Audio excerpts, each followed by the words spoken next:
there a microphone? This is, oh, Yeah, this is, like, is there any speaker?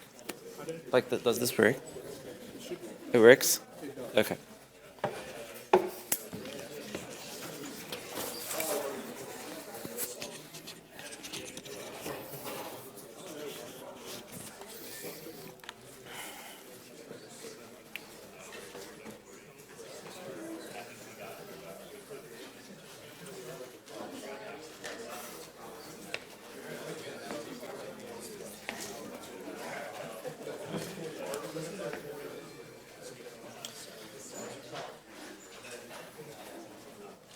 All right, let's start. So today, Dan is traveling this week. I'm Daniel. I'm Dan's PhD student, and I'm going to take over the teaching for the next 2 sessions. Hey, Tom. All right, so today we are going to talk about neural nets. Before I start, how many people have heard about neural networks? Who haven't heard about neural nets? All right, so, okay, pretty much everyone has heard about neural nets, and I'm sure that also you are interested in learning about like what's going on, what's this magic, right? Let me give a little recap on what we were doing in the past few lectures.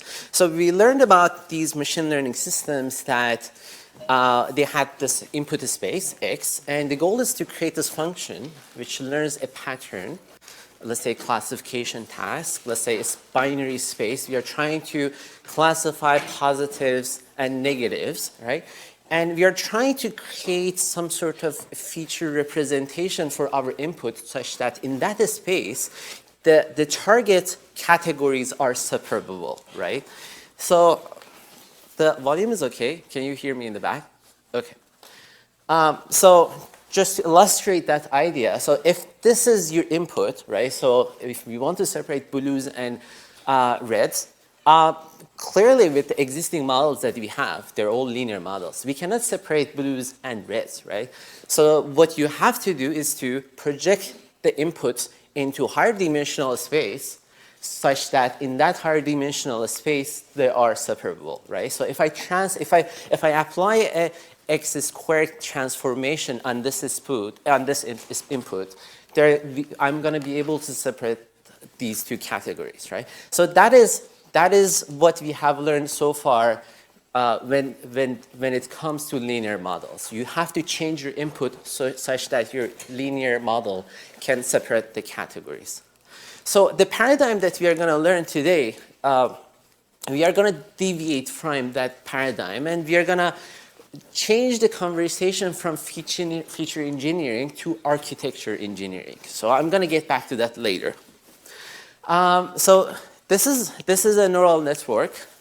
So the idea is that there's going to be this input layer, which are connected to one or a couple of intermediate layers. And the result of those intermediate layers are connected to the output predictions, right? So why do you think we call this, trivial question, why do you think we call this a neural net? I need interaction. Give me comments. Yes? that's how neurons work, I guess. Okay, what's your name? Sean? Sham? Okay, can you expand that a little bit more? That's probably how neurons in your brain work, because they have interconnected paths and make all those particular paths. Great. He's saying that neurons in the brain, they're interconnected. That's why we call this neural net. Do you want to add any more comments on that? Okay, I'm going to get back to that more with like additional comparison why we call them neural nets. But that's pretty much it. So the interconnectivity of these hidden units and input units is the first instinct that motivated us to design such models, right?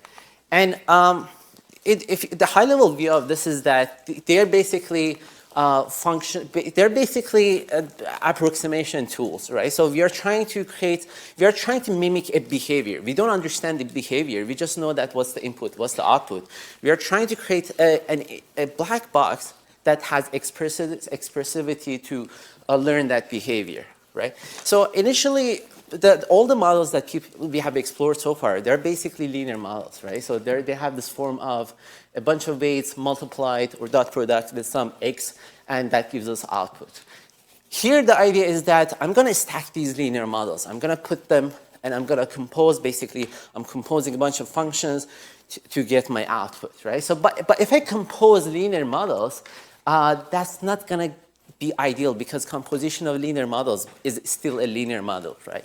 So I need to add some non-linearity. That's the important step here. So going back to what Sean was saying, another point that we are trying to mimic from human neural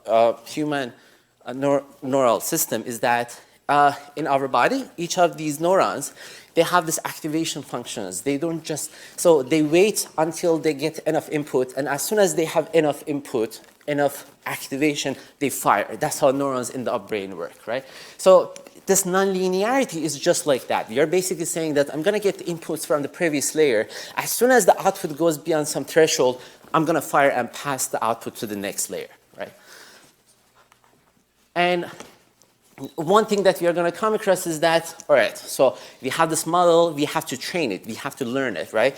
How are we going to train this? It's often the case that we resort to gradient tools because we are trying to optimize it, and gradient descent-based tools are very powerful for this purpose, right? But if you have, in order to use gradient-based tools, you have to have differentiable functions, right? So we are gonna soften this non-linearity, make it smooth, make it differentiable in order to both achieve these two goals, the goal of having non-linearity and the goal of having a differentiable model. Okay. So this is the basic unit. Each of those circles, I call that a unit. There is a collection of inputs. Let's call them x, x1 to x, in this case 7, but it's going to be xk. We are going to sum them up. They're a weighted version of them, so we weight them by w's. We sum them, we give them to a nonlinear function, and the output is what we see in the output of nonlinearity, right? So here I'm defining some symbols. We have to remember them. Okay, so before I move on, there's going to be a little math in this lecture, and it's going to hurt. But if at some point, okay, first of all, try to ask questions. If you miss any notation, if you don't understand something, ask question, interrupt me. But what is important in this lecture is the high-level view, the intuition, right? So forget about math. You can read the lectures later on, understand those equations, indices. What is important is the high-level view, right? So if you forget some of the symbols, that's not important. Intuition is more important, right? So try to get that. I'm going to define some symbols. We are going to build up based upon these symbols, and we are going to derive the algorithm, and we will see how we will train the neural nets. Again, intuition. All right. So I'm defining some symbols. I'm basically saying that a weighted version of input summed up, they're going to give me this function called netj, right? And as soon as, and when I pass this netj value to another function, a nonlinearity, this is going to be the output of that unit. We call this a neuron, right? The combination of these neurons in one layer stacked together makes a neural net. So do we threshold the OJ to see whether it's like activated or what's it? The thresholding is this nonlinearity function. If you plot this function, this is going to look like this. I'm going to get back to this. But basically, this function, 1 over 1 plus e to the power of net j, that is the nonlinearity. It's like a jump function, but it is smooth. I'm going to get back to that.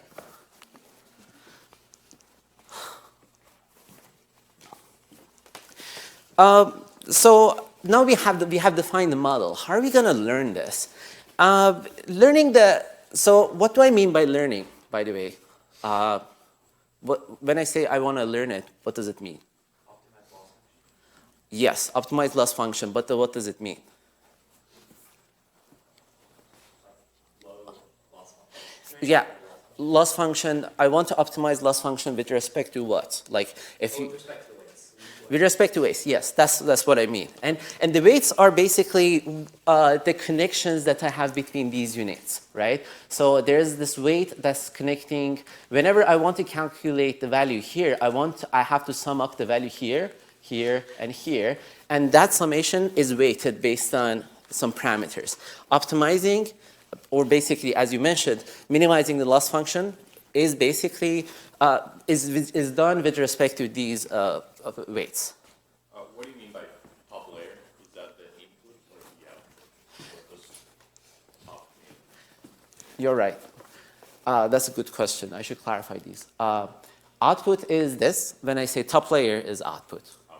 Bottom layer is the input, is what I give to the model. When I say hidden layer is this middle one, and it's not limited to one layer only. It can be multiple. You just stack them. Right?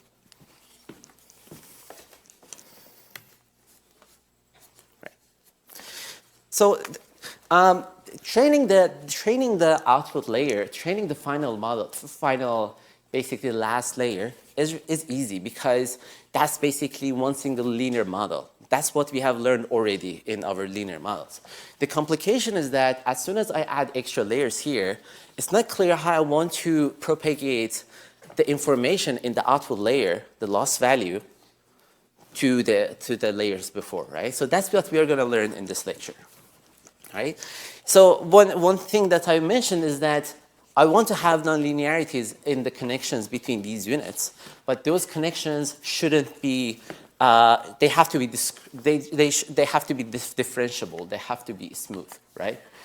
And as you mentioned, your name, Ashish mentioned, the way I'm going to train this model, the way I'm going to learn these weights is by minimizing the loss function, right? So that's the error function. I'm going to define an error function, right, between my predictions and what's given to me as a gold input, as the correct value. I'm going to calculate the error in the output, and somehow using these rules that I'm going to tell you about, I'm going to be able to change the parameters and minimize the loss function. All right. And the result of this is going to be an algorithm that we call backpropagation. Backpropagation, I think personally, and I think many people are going to agree in the community that backpropagation is the most important algorithm that we have so far in our machine learning community. It's very important, very simple. As you will see, you're going to see the whole algorithm today. Very flexible. You're going to be able to, after this lecture, you should know that after this lecture, if you understand the backpropagation algorithm, you can design your architecture, you can design your neural net, and apply your algorithm to that model. It's that powerful, right? So basically, that was the high-level view of what we are going to do. Neural nets are they're general, as I mentioned, they're general-purpose approximation tools for functions, right? So that's actually where the power comes from. You don't care much about how you represent the input or the output. You don't. In the cases that you don't even understand what the task is, someone gives you the input-output, and you design you create a relatively complicated architecture. The hope is that it's going to learn that. So relatively general-purpose function approximation. And they often work in the cases that you have a lot of training data. There are a lot of reasons for that, because one basic intuition is that the composition of nonlinearities, they create a relatively complex space of possible functions. And in order to explore this complicated space, you have to have lots of samples, lots of hints in order to get to the point that you want.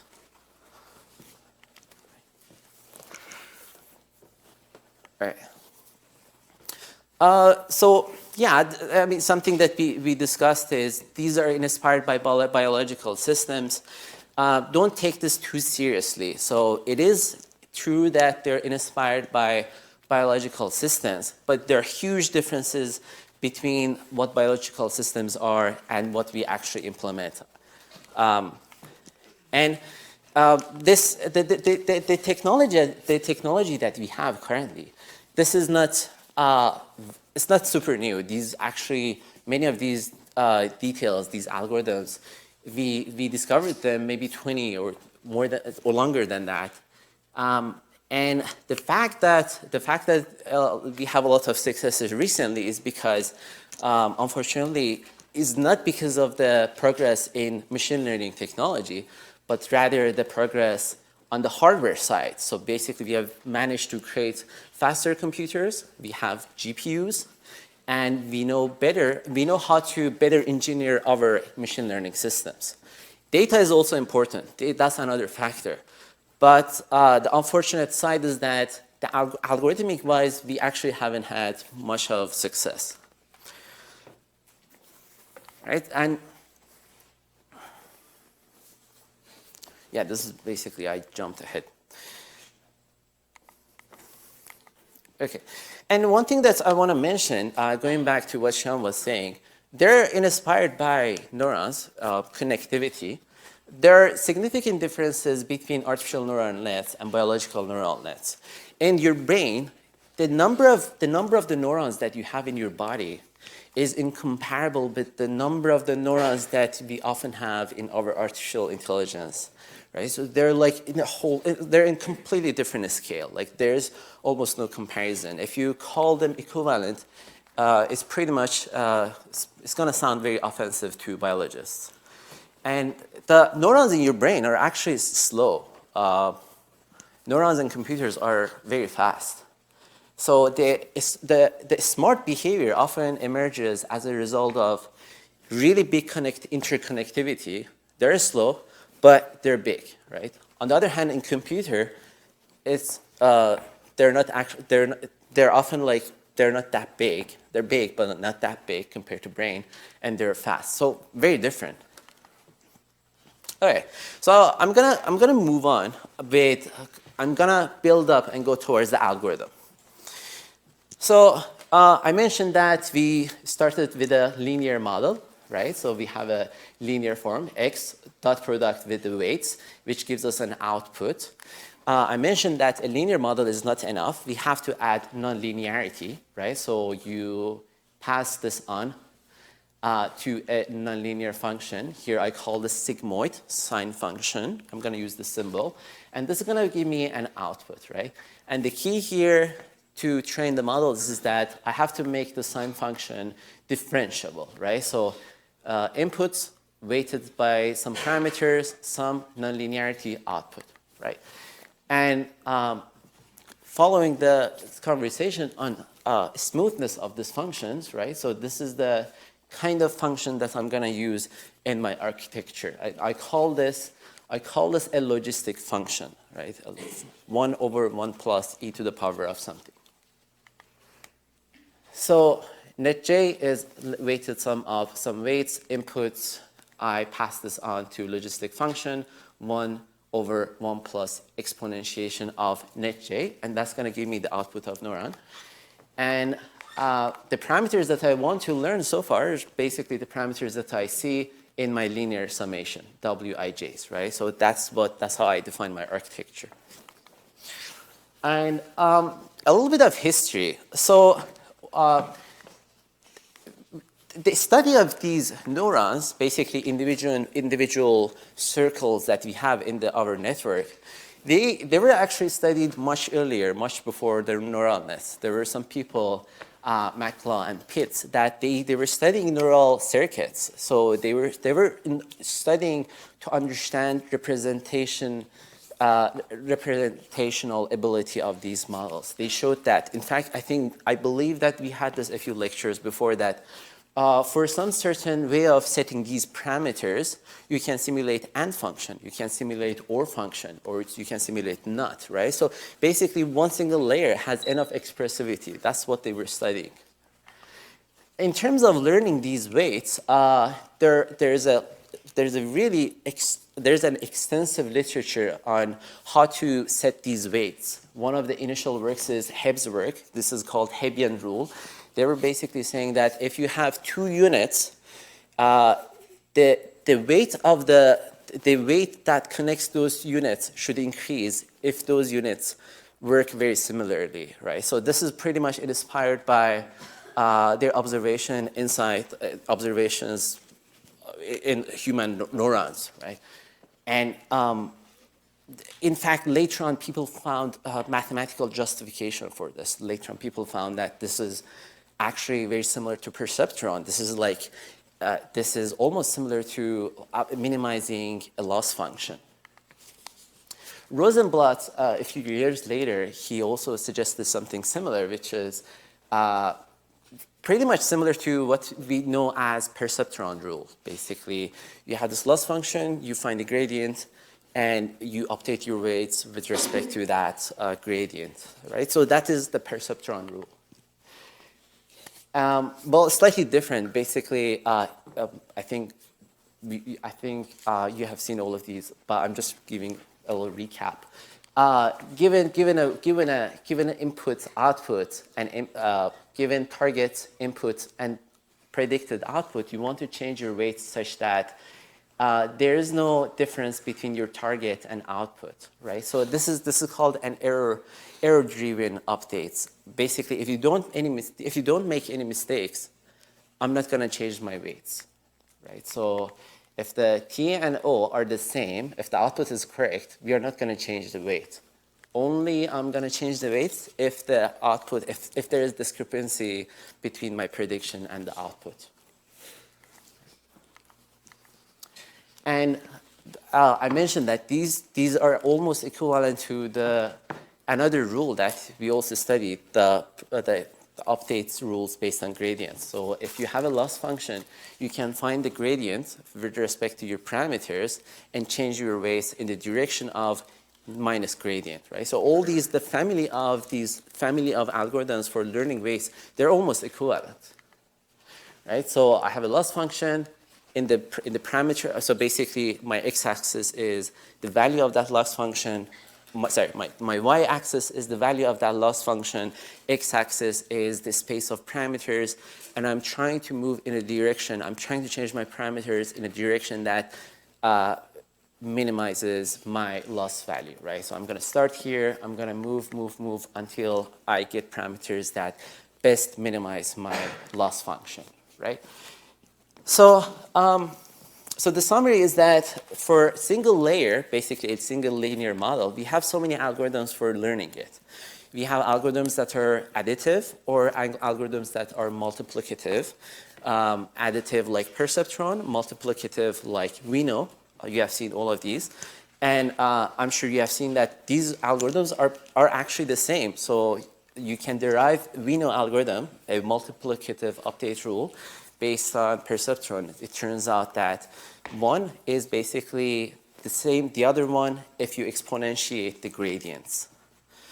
And you have seen versions of these when these algorithms are used as a batch algorithm or incremental. And each of them, they have, of course, they have their own efficiency or learning guarantees. So the takeaway message from this slide is that the important underlying algorithm for all of these ideas is simple gradient descent. Right? So you have this target objective function. You want to minimize it and move in the direction that best minimizes that objective function. And so we are going to use those ideas and move on to the case that we have multiple layers. We have a multi-layer perceptron, right? So we know how to derive the final layer. Final layer is one simple linear model. And we are going to use the idea, go back layer by layer, right? I mentioned these points, so I'm going to move on. All right, so one of the technical points that we are going to use here, and I'm just going to remind you, is very basic rules from calculus, the rule of chaining gradients, right? So the question is, let's say we want to find the gradient of z with respect to x, assuming that there's an intermediate variable y, right? So there's x, we apply a function, we get y. We apply another function, we get z, right? How can I find the derivative of z with respect to x, right? So I'm gonna chain these values, and that's how I'm gonna calculate the gradient, right? So is this clear? So in going back to neural network story, what I have in the output is that z is my output. I can't find the gradient in the output, and I want to propagate that back to intermediate steps. I want to find the gradient of the output with respect to intermediate variables. Since there are a lot of these variables, they compose with each other to give me the output, I'm going to use the chain rule.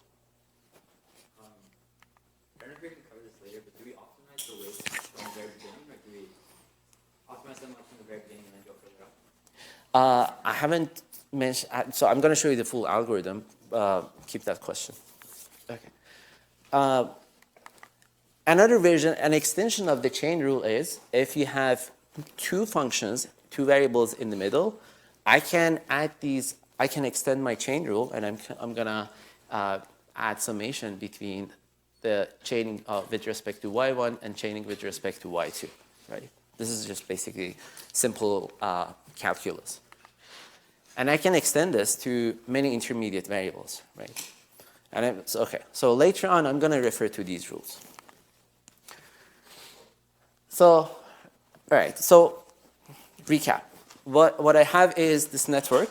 I know how to define my objective based on my outputs. So for fixed architecture, fixed weights, I know how to calculate the output.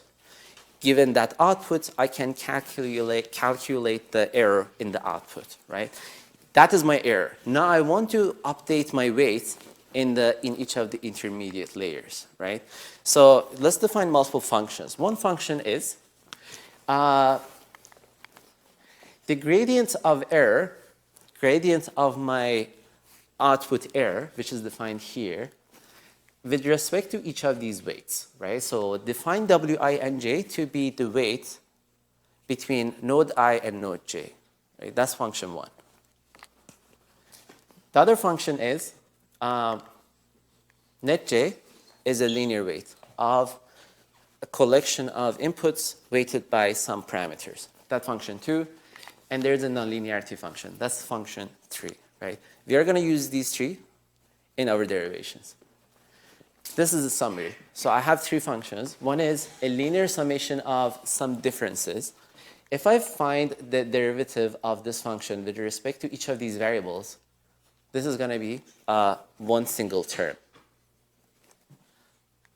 In a linear form, linear function, I can find the derivative with respect to each of these parameters. That's function two. If I have logistic function, I can find the derivative with respect to my x. And the derivative is going to be y. Y is this function, y times 1 minus y. Right? Try to remember these derivatives. Yes? Can you just explain function two linearity? Is there like an analogy to what we learned before? Is there analogy to? Compared to what we learned before neural networks, and what that is? Well, here, at this point, I'm not talking about neural nets. This is simply a simple derivative. I'm going to use it when I'm driving my updates. Right? So I just want you to remember the derivative of this function is going to be this. Derivative of this linear model is going to be one of the variables, one of the input variables. And derivative of this nonlinear logistic function is going to be basically y times 1 minus y. Did I answer that? Okay. All right. We are getting to the painful part now.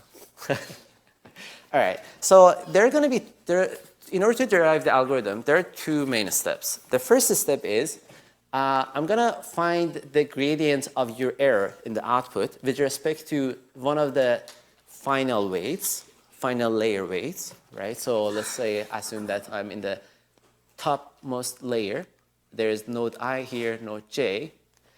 Later on, we are gonna, in the step 2, we are gonna extend it to the case that we want to find the gradient with respect to a weight, which is not in the final layer. Let's say it's here, or here, right? Let's do the first step. I want to find the gradient of error with respect to one of these top layer weights. I'm gonna use the calculus rule. I'm gonna say that, okay, so in order to find this gradient with respect to this weight, I'm gonna use one of the intermediate functions. I know that this weight is used inside netj function, and netj, remember that netj is the summation of, weighted summation of all the inputs to that node, right? I'm gonna find the gradient with respect to netj with respect to wij. Am I clear so far? No? Yes? Okay, so this is, all right, so the calculus rule that I had was if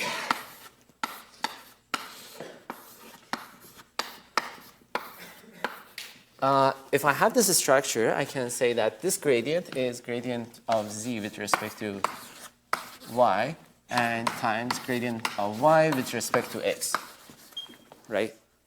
So here, in a parallel world, what I have here is that my error is a function of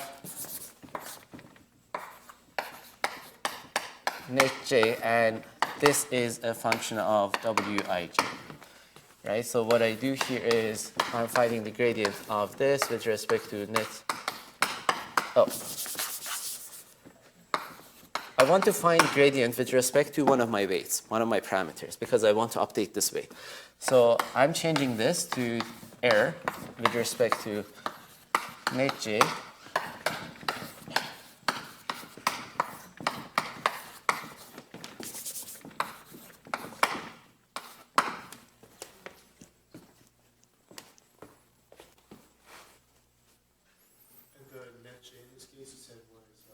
All right, good question. Do you remember?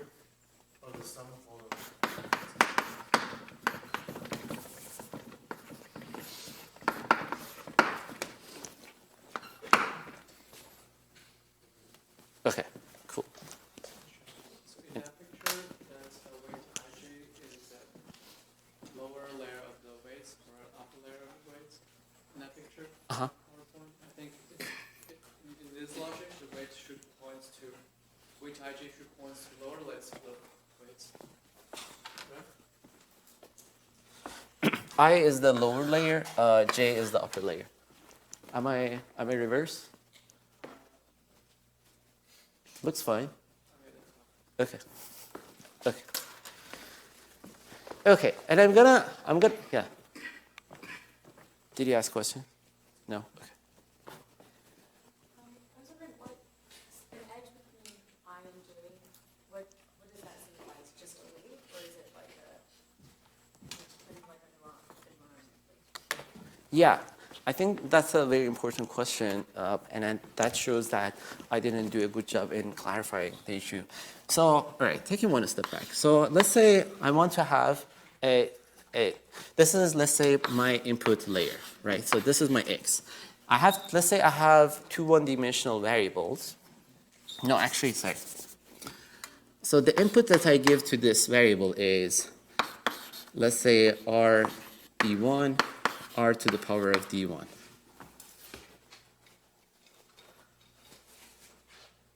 Actually, since I'm working in one-dimensional space, let's forget this. Okay.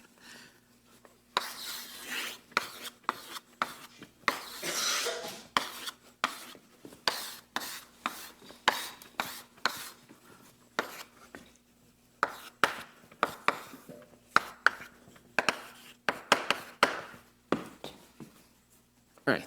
So this is my architecture. There are weights connecting each of the units to each other. Let's say you give me an input. Let's say your input is, there are two values for you, right? Let's say you give me 1, 1 here. Let's call it x1 and x2. And let's name these nodes here. 1, 2, 3, 4, 5, 6, 6, and 7. I'm going to multiply, in order to calculate the value in node 3, I'm going to multiply x1 times the weight on this edge, and I'm going to sum that up with the multiplication of x2 times the weight on this edge. That's going to give me net 3 on this node.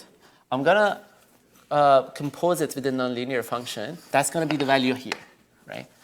I'm going to do the same thing here, right? Now I want to calculate the value here. I'm going to multiply it by the weight here. I'm going to multiply the value here and the value here. I'm going to sum them up. This is going to be the net 6 here. I'm going to run it through, compose it with a nonlinear function, right? That's how I calculate the values on each of the nodes. Now I'm deriving the gradient, and that's basically reverse of that, right? So I'm basically saying the error, let's say I have an error function here, and I want to find the gradient with respect to this. I'm chaining this, so I'm using the chain rule because I know that the net j is a function of wj, and I'm using this chain rule here, okay? So I'm using the chain rule, right, and I'm expanding that. I'm reusing the chain rule. I'm saying that gradient of this gradient can be expanded as gradient with respect to output of the nonlinearity with respect to net j with respect to this. Now I use the functions that I derived, the gradients that I derived, and I'm going to replace each of these values. The result is this. Why? Okay, I'm going to show you. This corresponds to this. Why? Because this is basically, this error is defined as the sum of these nonlinearities. This is function 1, right? If you find the gradient with respect to one of these OJs, this is going to be the sum. How about this term? This is basically the output of the nonlinearity, right? So there's net j. I give it to this nonlinear function. I get oj. If I find the derivative of oj with respect to net j, it's going to be this term, right? So I just replace it with the value. This here, net j, is summation of weighted function of the inputs. If I find a gradient with respect to one of the weights, the result of that gradient is going to be one of the xij, right? Question so far? So what we have done so far is that we managed to find gradient of the error function with respect to one of the wij's such that this wij is one of the weights in the topmost layer, right? That's what we have done. Let's try to clean this up a little bit, because with this cleanup, we are going to derive a pattern. We are going to derive something that looks like a dynamic programming. So going back to the story of gradient descent. How does gradient descent work? Can someone please remind how we use gradient descent? Ashish? Basically update. You take like the derivative of the loss function, update like lower the loss function, but you need to update by a certain amount. And that amount is like your learning rate. I guess you update by like some fraction of your derivative. Yeah, you have to speak louder though. Let me repeat that. So Ashish is saying that in gradient descent, we define a loss function, we find the gradient, and that's what we have done so far. We found the gradient of the loss function with respect to one of the parameters. Then it's time to update your parameter. I'm going to update my parameter with an additive term, and that additive term is proportional to the value of the gradient times one constant learning rate, right? So this is the amount that this is the amount with which I'm gonna change my parameter, right? So this is what I derived in the previous slide here. This is the value that I have here. So, and note that here, what are the interesting terms that you see here?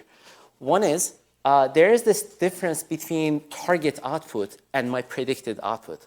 This basically says that if my prediction is the same as output, I'm not gonna change my weight. That's one thing. And there's also input, right? So the input to that layer, it's also a function of input, of course. That's what we expected. I'm going to rewrite this in terms of this new variable. I'm defining delta j to be the learning rate. I'm defining this learning rate at node j. J in this case is the output layer, right? I'm going to use these deltas as the variables in my back propagation or something that's going to look like dynamic programming, right? So delta j is my learning rate at node j in the output layer, right? Now that we are done with the weights in the final layer, in the topmost layer, let's look at the layers before. I want to find the derivative of the error with respect to one of the weights that is not in the output layer. Let's say here it's here. There's j here, there's I here. I want to find that derivative. What was R in the previous one? R. Oh yeah, R is a constant, and R is like a learning rate. So that's like one of the parameters that you're gonna tune when we're engineering our systems. Just like any other learning algorithm, there are some parameters that we have to tune, right? So how much do I want to learn from one single instance? Is OG either 1 or 0? Yes, that's one assumption that we made when we were defining those functions. In fact, O is the output, right? All right. O is the output of this nonlinearity function, right? If you look at this function is not any. This is always in between 1 and 0. So it never becomes 1. It never becomes 0. Only in the infinity, like in this side or this side. So this is always between 0 and 1, right? Where was it? Okay, someone else had a. Yes. Sometimes you show the ij as the hidden layer and the top layer. Sometimes you show it as the bottom layer and the hidden layer. Why is that? In this figure, you show I as the hidden layer and j as the index for the top layer, right? Yeah. And I think next slide you put I on at the bottom layer. Yeah, I think those ij indices, they're often defined locally, as in like for the slide specific. Maybe I should have clarified this before, that like since there are like so many nodes that we're going to talk about, it's like hard to define this universal set of indices, you know. Like. In that case, are we using the same variables, using the same index ij across different slides? No. So like in this slide, so mostly the indices are defined based on the picture that I define in the slide. So in this case, I'm explicitly showing j to be the one output layer and y to be one intermediate layer. That's a really good question. And the next slide, I'm showing j to be explicitly one intermediate layer and I to be an input layer. Thanks for the clarification. Yeah. So on the output of the logistic function is between 0 and 1, are we converting it into 0 or 1 when we are calculating that, or are we leaving it as a number between 0 and 1? When we're learning the system, we just leave it as it is. Okay. Later on, depending on your application, you can threshold that value. So then in this case, it's like pretty much never, or like gonna be exactly the Exactly. same, right? Yeah, you can treat this as a confidence value. How much I think that it is 1 or how much I think that it is 0. Okay. So then almost always you'd be updating the weights, correct? Basically. Unless, yes, yeah. Oh, yeah. Yes. Yeah. So the closer they are, the less that you're gonna update the weight, and the further they are, the more. Yeah, the closer that my prediction is to my goal, the smaller the updates are. Someone had a question over there. Yeah. So there's an O times 1 minus O term, which is high when O is 0.5. So is there any particular reason for that? It's mostly the behavior of this function, right? So that in fact, regardless of neural nets, you know, like this function. Look at this definition. This is a nonlinear function. This is a sigmoid function between 0 and 1. And this, the behavior that you explained is basically coming from the gradient of this function. And it's because it's symmetric to value of y. So basically, either if you go to this extreme or to this extreme, it's going to get to 0. Gradient gets to 0 if you go to either of the extreme. It's the biggest, it's the highest when you're like in the middle. This function.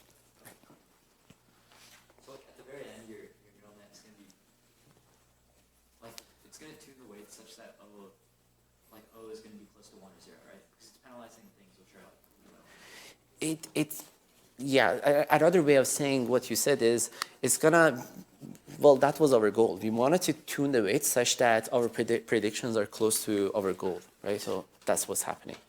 Basically, intuition validates our initial goal. Okay. All right, so I'm moving on. So all right, we talked about this.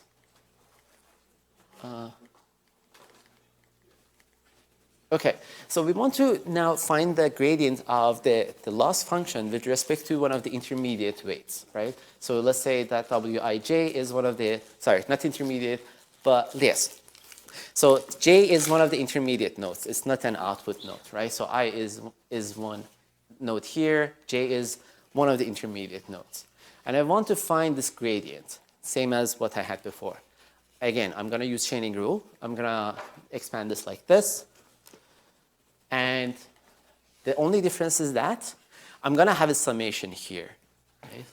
And the summation is over all the edges that are in the output of node J. Basically, the argument here is that this is basically an extension of the chain rule that I had. So basically, instead of having this structure here, which gives you can use simple chain rule. Now, instead of this, you have something like this, right? So the result is one additive term. You have to add the chain rules across all of these terms. That's why I have this addition here, right? So I'm defining this notation here. The notation is downstream of J is basically the set of all the edges in the output of node J, right? That's what I'm defining. So this is basically, as I mentioned, this is simply expanding the chain rule across multiple nodes. This Xij is this term here because net ij is a linear form, and if I simplify this, this is what we already have from the previous slide. We calculated this to be delta k. This is what we defined in the previous slide, and the only remaining thing is this term here, right? So what I have so far is this. And I can, again, continue my expansion based on calculus rules. I'm going to expand that. And I can replace it, again, based on the functions that the gradients that I defined before, right? Because I don't mention it. All right, so this is linear term. This is a linear term. And this is a logistic function. Again, I'm using those rules. And I'm ending up with this simplified form, right? Now, going back to what Ashish was saying, I have, again, model. I define a loss function. I find the gradient with respect to one of the intermediate weights. Given the gradient, I'm going to get back to the weights and update it. The update is going to be proportional to what the gradient value that I have calculated, right? So this is basically constant learning rate times the value of the gradient for that parameter, right? And I'm going to define, just like what I did in the previous slides, I'm going to define this whole update thing here as delta of j, basically the rate in which I update node j, right? One thing interesting that's happening here is that delta j is actually using deltas in the upstream or downstream, depending how you look at it. Basically, a downstream, remember that downstream was basically all the nodes that are connected to the output of node j, right? So why is this interesting? Help me here.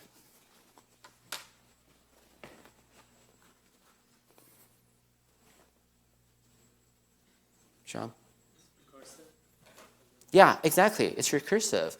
I'm defining one parameter based on the parameters that I've seen in the outermost layers, right? So why is this interesting? It's interesting because I can start in the final layer, do the updates. I know that for the final layer, updates was easy. I can derive the delta J based on my target, based on my predictions and inputs, right? That's what we derived in the first part. And then I come one step before that. My deltas is going to be based on the layer after that. And I can continue this until I get to the inputs. And by that time, I've done one round of updating all the layers. Right? So that's the important intuition here. Yeah. How are the weights initialized in the Great question. The correct answer is we don't know what's the best, quote unquote, way to initialize weights. It's often the case that in practice, people randomly initialize. And it's a trial and error process. So you initialize once, see how you get. If you don't get good numbers, you try again. You know, like lots of engineering. So things might look clean on the paper. We have some guarantees for some certain behaviors, some algorithms. We don't completely understand what is the best solution, right? So a big part of this is derived based on intuition. So it's often the case that in machine learning, we derive algorithms based on our empirical observations, and the theory has a little lag. It follows after a few years, right? So we have some understanding in theoretical sense, not for everything. Just to build intuition, can I think of delta as cumulative weight for each node? Cumulative weight for each node. Yes and no. I would phrase it as the rate in which I'm updating that single node. And yes, yeah. So this is the so this is the algorithm, the whole algorithm, backpropagation in one slide. So I'm looping over all the instances, right? So you can, let's say you have collection of instances, input, output, and you have a fixed architecture. Someone gives you, there's a neural net with this many layers, with this many inputs, with these many units in each layer. Now, with this training data, train it for me, right? So this is the algorithm that you're going to use.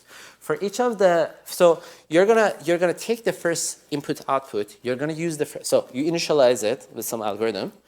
Given first input, you're going to give it to the network, calculate the values at each layer, right? So that's going to be the predictions, all values at each node. Given those all values, I'm going to calculate, I'm going to go to the final layer. In that final layer, I know what's the target that I was expecting. I'm going to calculate the error. That error is, so error is defined with respect to target, right? In that layer, I can define in the final layer, in the output units, K, I can define delta K, right? Given that deltas, I'm going to go back to intermediate units. Let's define that with, again, index K. I'm going to go to those units. I'm going to define the deltas of those intermediate units with respect to deltas of the layers after, right? I'm going to continue this and go back until I get to the input, right? So, and given those deltas, I'm going to update my weights. So you calculate delta backwards and then update one at a time forwards? Exactly. Okay. So with that explanation, why does this algorithm called backpropagation? Because chain rule propagates backwards. You have answered enough. Someone else. You can just repeat it. Please. Chain rule propagates backwards. Yeah, can you expand that a little bit more? Louder, please. Well, I mean, just by the way you formulated it, right? Yeah. The partial that you're seeking is you're taking the partial of output with respect to input, but you calculate that you're basically multiplying the derivatives you're calculating at each intermediate layer. Yeah, exactly. So there is forward step. The forward step is basically when I calculate the predictions in the intermediate layers. The important part is when I calculate the gradients in the final layers and I propagate it back to the layers before, and that's where the name comes from. Thank you. All right, so I'm propagating back the feedback to the pre-initial, to layers before, updating my weights, and I continue the cycle forward, backward, until I reach to the point that I'm happy about my model, right? So that's the high-level intuition so when someone tells you what is backpropagation, that is how you should think about this. There's a forward out, there's a layer, there's an architecture that's layer-wise. I'm going to go forward, do predictions, calculate gradients some deltas. I'm going to use those gradients to update my weights, right? So that's very important. Okay. Would you be able to like visualize that sort of on the architecture you drew on the board? Next slide. Oh, All right. So I have my input. Someone gives me, all right, someone gives me a sentence and tells me that, let's say this is my input, X. Someone tells me someone gives me a sentence, right? And they tell me, given this network, it's initialized somehow. We don't know how. It's not trained, right? Try to train it with this single instance, right? I'm going to use this input. I'm going to use it. I'm going to give it to the input of my system. I'm going to predict here. I'm going to predict here, predict here, predict here, predict here, right? So I'm going to get some predictions in the output. And that person is going to tell me that something interesting about that input, right? So a target. I'm going to compare my prediction with the target. I'm going to calculate the deltas here. We derived the formulas. I'm going to calculate the delta here, here, here, here, until I go back, propagate back. And using those deltas, I'm going to update my weights. I'm going to move on to the next instance. Someone is going to give me x prime, right?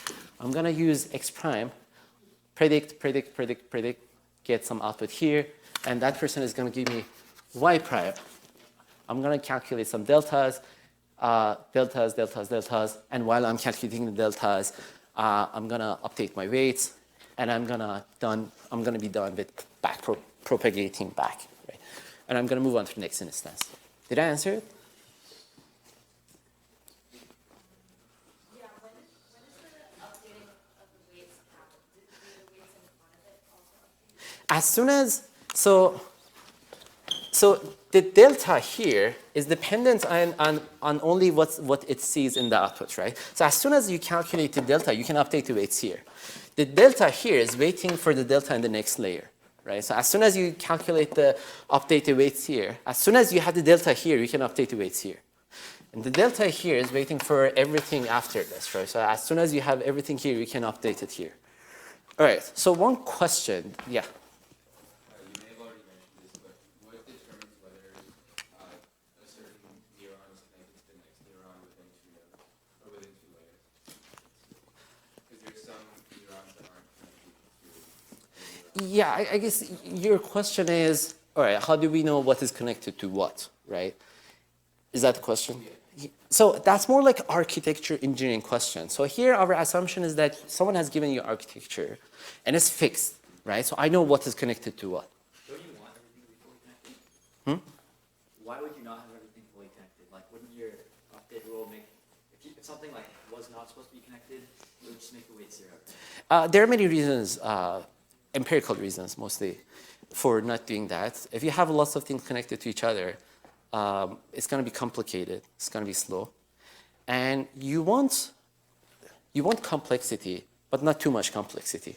You want enough complexity or expressivity in your model that helps you solve your algorithm. If you have too much expressivity in your algorithm, there's a danger of overfitting, right? And I'm sure you all know about overfitting, right?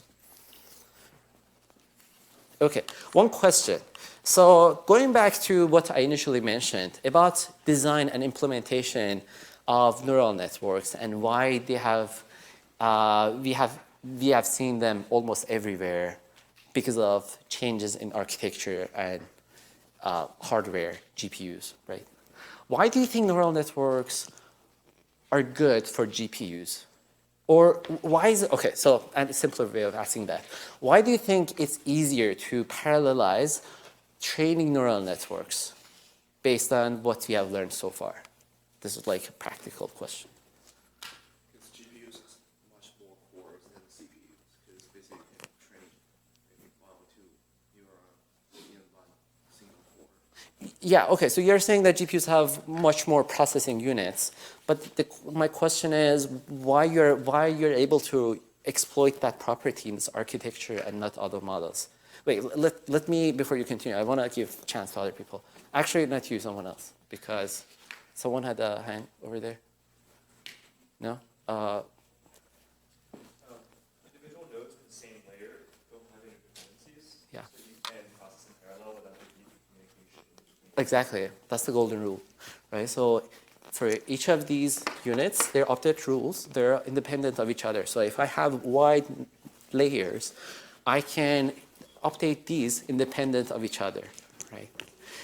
I can actually, in fact, in practice, people go further than this, and they update each of these units as soon as they receive any delta, a delta, from the layers that they see, right? So and basically they don't care that things might be asynchronous and things work, right? So, and there are lots of theories on why asynchronous version of backpropagation might actually work. So, but thank you.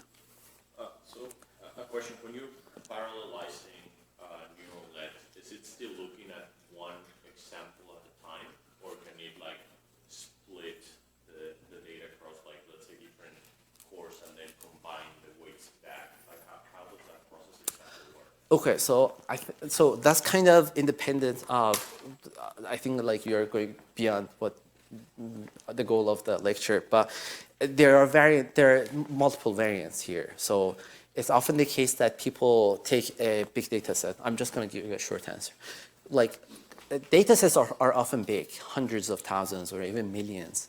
So and it's going to be hard to process all of them in one CPU or one GPU. So often it's what people do is people distribute training across multiple servers, right? Servers that don't necessarily, they're not shared in one memory space. So there has to be some there's some communication between these GPUs or processing units.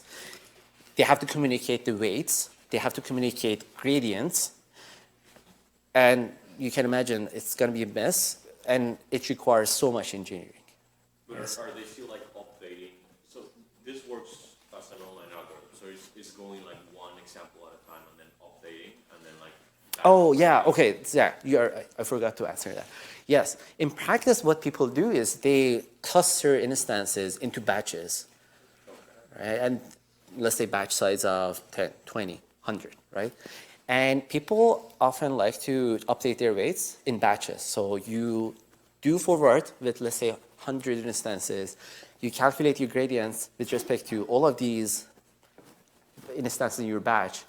Update your weight only once, right? So there are practical reasons for this and theoretical reasons for this. Because but intuition is simple because one instance might not be instances might be noisy, right? So it's often summing over instances, summing gradients over instances in your batch gives you better gradients. Okay. Okay, so I'm gonna, all right, so the painful part is gone. And really the takeaway message from what we had so far is intuition behind backpropagation, forward step, backward step. If you didn't get any of the notation, just try to get a little bit intuition about backpropagation. That's the takeaway. So so far, just a little bit final points. I'm trying to clean up the picture a little bit more before we wrap up. So I didn't mention anything about termination guarantees for this algorithm. So how are we going to stop? Like, when are we going to stop? In fact, this was also the case in almost all of the algorithms that you have learned so far. There's no termination guarantee for this. But it's often the case that people come up with some rules, heuristics, for the termination. So for example, one rule is have a validation set somewhere, something that you don't train on. As soon as your performance on that validation set or held out set gets worse, you try to stop because that's the moment that you're starting to overfit. There is no convergence guarantees. In fact, it's often the case that your performance, it tends to go down, sometimes goes up, then it continues down. And at some point, you just reach to your local minimum. You don't know where, and you don't understand what that space of parameters is. You just have to get intuition about your system and your data, right? And it's often the case that these models, these really complicated models, work with lots of data. Little data is going to be noisy. If you have lots of data, datas are basically samples of the behavior that you're trying to model. The more you have, the better it is, right? And right, and another trick that's this is gonna sound very silly. Another trick that people use is you start training your model, and then you get to some local minima, and what they do is at some point when they get trapped in a local minima, they do random initialization. So they go back, randomly initialize the model. It's basically like going down the hill. It's just you start from a different point, right? So with the hope of getting to a better local minima. Overtraining or overfitting is a big danger here, because the more complex that your model gets, there's a bigger chance of overfitting. Okay? So I mentioned that there is going to be a held out set that you keep it outside. You don't train on that. You only evaluate on that. As soon as your performance gets worse on that set, or after a few iterations, you stop. You're like, all right, this is the point that I'm overlearning my training set, and I'm losing my generalization. And there also, someone asked me, how do you define the architecture, or like how do you know something is connected to each other? This is the question of how to change your architecture. So basically, if someone gives you a problem, and a machine learning problem, how do you know what architecture, what neural nets are you're going to use? How many hidden units? Like, how are you going to connect these nodes? Like, what is supposed to connect to what? Like, is it good to always connect everything to each other? Really, the answer is no. And it is not even possible to theoretically calculate what's the optimal architecture. It's often the case that you start with a relatively simple architecture, you try to expand, you try to change your parameters, let's say adding more hidden layers, or expanding your hidden layers, until you get to the optimal architecture, right? Another trick that people have used, and it has turned to be very effective, is called dropout. Dropout is a very simple technique, and it's, as you can see, it's a 2012 papers, relatively recent, for some definition of recent. The technique is simple. So once in a while, you randomly ignore some of the units that you have in your network. So let's say I'm doing back propagation. I ignore some units as if they're not there, and I continue the training. And this ignoring some of the units is often done randomly. This is called dropout. I drop some of the units out. Why does it work? Before going to that, before explaining this, let me show that empirically. So here I'm visualizing test performance or test error across multiple settings. In one case, we don't have dropout, and in one case, we have dropout. In the case that it goes up, we don't have dropout. In the case that it consistently goes down, it's with dropout. And as you can see, when we don't use dropout, we go to the local minima, and at some point we hit this local minima, and we overfit, and the test error goes up, right? So this is the point of overfitting. With dropout, we consistently go down. And so this is pretty effective, really amazing, right? With a very simple engineering. So, and a high-level way of looking at this is that when you drop out, when you ignore some of the units, you're basically trying to, rather than focusing on very few nodes or features in your model, you're trying to ignore once in a while some features or some units and try to pay more attention to other nodes that you may possibly ignore, right? So it's basically forcing your system to pay attention uniformly to all possible features in your system. So what you're dropping out is, it can be inputs, or it can be anything in between, any node in between? That's a great point. It can be either one, they're equivalent. You can ignore inputs, you can ignore intermediate units, right? So yeah, exactly, yeah, yes. When exactly do we drop units? Is it in each iteration? Yeah, so really doesn't matter. The correct answer doesn't matter. But like, let's say someone gives you one instance. Let's say I want to train this architecture with this input. I ignore this. I do one training. Someone gives me another input output. I ignore this. I train this, and so on. So do we update the weights for the units we ignored, or do we just? Oh, when we ignore, basically there's no weight, right? So we just like, we don't update anything about. Okay, so I thought the prediction is where we ignore the weight. You can do both, actually. We don't, so yeah, as I mentioned, there is very little understanding of why this works and how it works. There's intuition, but there's no guarantee. So they're both variants. Is there a theoretical reason why this is not causing overfitting problems? There's intuition. There's no theoretical guarantees in general case. There are theoretical guarantees in limited case, like linear models, or, yeah, but yeah. Okay, and another question is, are there any other regularization method in neural networks, like penalizing all the weights, square sum of the weights, just like what we did in the perceptron? Great question. There are so many regularization tricks, especially in 90s. So backpropagation version that we are learning here, this was discovered in late 80s.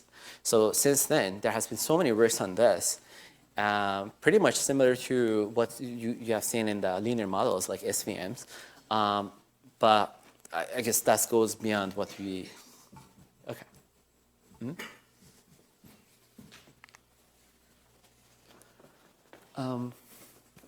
Dan often ends now, or what time did? Okay, all right. I guess we are good for now. So next time I'm going to continue with different architectures for neural nets, and I'm here if you want to discuss ideas or anything else.